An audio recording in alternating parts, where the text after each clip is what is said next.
In Matthew chapter 13, verses 44 and following say, "And again, the kingdom of heaven is like a merchant on the lookout for choice pearls. When he discovered a pearl of great value, he sold everything he owned and he bought it." Malcolm Muggeridge once famously said that until he finally gave up pursuing happiness, he never truly understood the concept of joy and what it was like to possess it. Faithful discipleship is a lot like this. Though we have such a tendency to cling to worldly things, when we finally surrender ourselves to Christ, we unveil a much greater form of satisfaction than those things could ever provide for us.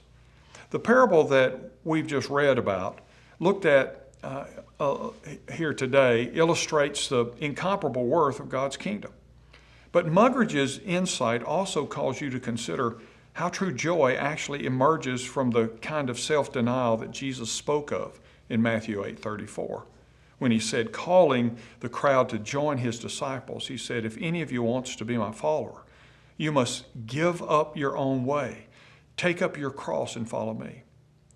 This kind of self-denial is going to cost you something. But you know what? Because of the incomparable worth of being part of God's kingdom, it's worth it. Have you ever lived through moments where being obedient to God cost you greatly? Perhaps there was a career decision, a relationship change, or some kind of monetary sacrifice that you had to make. Though these decisions were a burden at the time, how often did they lead to unexpected joy for you in the end? I think God gives us these little joys when we obey Him as a way of affirming for us that His ways are truly better than our ways, and that His thoughts are actually higher than our thoughts.